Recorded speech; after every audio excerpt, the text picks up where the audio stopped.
Hello, welcome to Asset Television News. My name is Umike Matthew, and here are the headlines. Passenger bus attacked, whereabouts unknown in Benue. Governor Alia sacks aid over cyberbullying. Very dark man blocks FCT minister's gates over teachers' unpaid salaries. For details of these stories and more, do stay with us. And now the detail of the news. A Benue Links commercial bus was attacked on Sunday evening by suspected gunmen at Eke on the Utupa Road in Opoku local government area of Benue State.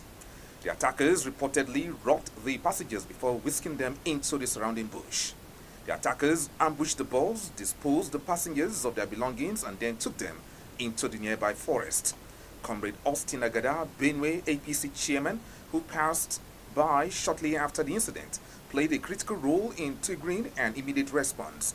The alerted military and police personnel who swiftly mobilized to the scene to commence search and rescue operations. Governor Abdullahi Sule of Nasarawa State has called on traditional rulers to support the peace initiative between Nasarawa and Benue State, following President Bola Ahmed Tinubu's directive for both states to constitute a joint committee to address recurring violence along their border communities. Speaking during a meeting with traditional rulers at the government house in Lafia, Governor Sule emphasized the need for royal involvement in resolving the long-standing crisis, particularly in border areas like Tuma, Keina, and Obi. He noted that the monarchs, by virtue of their historical and cultural knowledge, are better positioned to guide the peace process.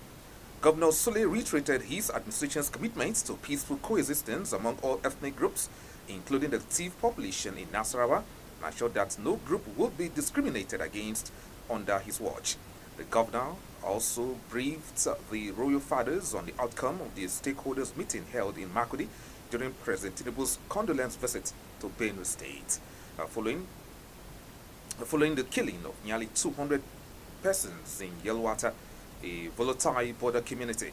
He said while the Tortiv, Professor James Ayakse, raised concerns about land ownership and identity of Tiv people in Nasarawa, President Tinubu firmly restated that Nigerians are free to reside anywhere without fear of being labeled as non-indigenous. Senator Abdulhamid Ahmed Malan Maduri of Jigawa Northeast Senatorial District, APC, has constructed and fully equipped a primary health care center worth over 200 million naira in Yari Ward, Hadejia, and handed it over to Jigawa State government. Speaking during the handover ceremony, Senator Malam Maduri said the facility was built to support President Ahmed Bola Tinubu and Governor Malan Umar Namadi's efforts in healthcare delivery. Receiving the facility, Governor Umar Namadi commended the senator's gesture, describing the structure as a top standard medical facility comparable to those in Abuja. Benue State Governor Reverend Father Hyacinth Alia has ordered the immediate and indefinite suspension of his special advisor on documentation, research and planning, Umkal Unduna, following his arrest by the Economic and Financial Crimes Commission (EFCC) for serious allegations of sextortion, cyberbullying, and blackmail. A statement signed by Governor Alia's Chief Press Secretary, Teso Kula, the Governor of Benue State, Reverend Father Hyacinth Alia, directed the immediate and indefinite suspension of Umka Unduna, a special advisor on documentation, research and planning, following his arrest by operatives of the Economic and Financial Crimes Commission over alleged involvement in sextortion, cyberbullying, and blackmail. Asset Television News, we're going for a quick break. When we return, more stories will come your way. Please do stay tuned.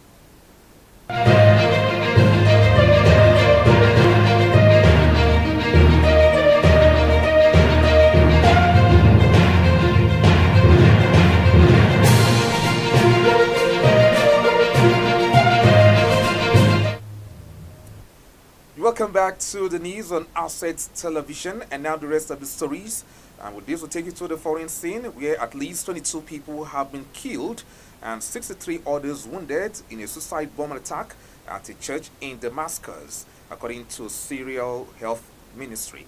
A man opened fire with a weapon at the Greek Orthodox Church of the Prophet Elias in the Delwala neighborhood during a service on Sunday evening before detonating an explosive vest. It said the attacker was affiliated with the jihadist group Islamist State. There was no immediate claim from the group. Photos and videos from inside the church showed a heavily damaged altar, pews covered in broken glasses, and blood spattered across the walls. Witness Lawrence Mamari told news agency that someone entered the church from outside carrying a weapon and began shooting. People tried to stop him before he blew himself up. Another man who was in a nearby shop said he heard gunfire followed by an explosion that sent glass flying. Controversial social media critic and influencer Martins Vincent Otse, popularly known as Very Dark Man, has staged a protest at the FCT Minister's Gate in Abuja. Reports say that primary school teachers in the FCT have been on strike since the 24th of March 2024, now for more than 90 days over the failure of the area council chairman to implement the new national minimum wage of 70,000 naira. VDM on Monday gathered school children dressed in uniform and organized class where he taught the children letters of the alphabet. And up next is sport news. Real Madrid recorded their first win at the 2025 Club World Cup against Puchasa, despite going down to 10 men as early as the 6th minute. The Los Blancos had been held to a 1-1 draw in the first game against Al Hilal. The La Liga giants were looking to bounce back in their second fixture, but saw Asensio sent off for a last-man tackle. However, it was Madrid who went in front with Jude Bellingham busting into the area to finish confidently. Xabi Alonso's men doubled their advantage before the break with Alda Akula stroking home after a sublime team move. Federico Valverde made it 3-0 before Pachuca put one back through Gonzalo Mutil. Madrid now have 4 points ahead of their final game against Salzburg. Ike Gundogan scored twice as Manchester City trashed United Arab Emirates side Alia to comfortably book a place in the last 16 of the Club World Cup. Pep Guardiola's men backed up their opening game win over Wydad AC with a ruthless performance, but will have to beat Juventus to top Group G and avoid a meeting with the winners of Real Madrid's group. Wydad AC and Al Ain have become the latest teams to be eliminated from the 2025 Club World Cup. The two clubs have lost their 2 opening Group G fixtures to Manchester City and Juventus, who have both qualified. For Wydad, they had lost 2-0 to City in their first game before getting trashed 4-1 by Juventus on Sunday. Al Ain were trashed 5-0 by Juventus and suffered another huge defeat to City, losing 6-0 on Sunday. This means both teams have no chance of qualification and will be playing for pride in their final group match on Thursday. The other teams that have been sent packing before Sunday were Ulsan HD, Auckland City, Los Angeles FC, Puchasa, and Urawa Red Diamonds. Real Madrid defender Antonio Rudiger has accused Buchasa's Gustavo Gabriel of using racist language at him. The incident happened on Sunday during Lamblanco's 3-1 victory at the Club World Cup. This led to referee Ramon Abalti Abel activating FIFA's anti-discrimination protocol. During stoppage time of the match in Charlotte, Rudiger, who has come on as a substitute, approached Abel following a verbal exchange with Gabriel. According to the Daily Mail, Gabriel is alleged to have called Rudiger a Negro de Milda, which means F nigger in Spanish. Gabriel has, however, claimed that he had called Rudiger a F coward. The referee could be seen crossing his arms, which represent FIFA's designated no racism gesture. That means the issue will be subject to further review. Under the new anti-racism procedures introduced by FIFA in 2024, the cross-arms gesture is the first step in a possible 3-stage response to discriminatory behavior.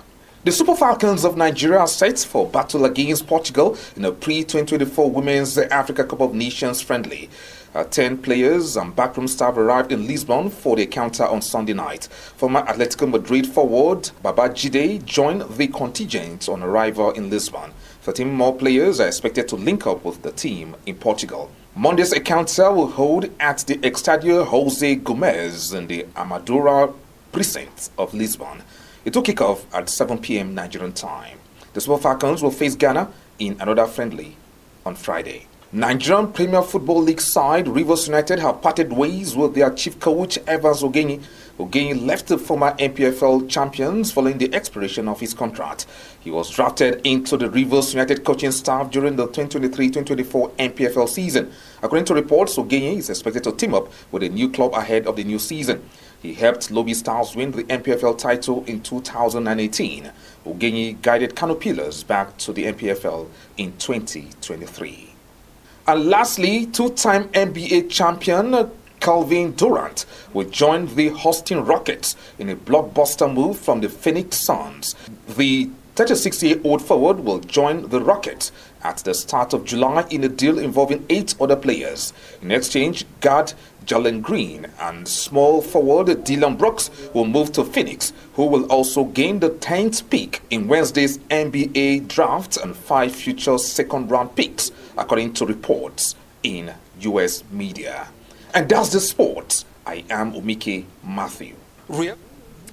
And with that sports news, we've come to the end of this bulletin of the news. We'll be back again at the same time tomorrow. But do well to follow us on all our social media handle. And of course, on behalf of the production team, I am Umike Matthew. I say thanks for watching and see you soon.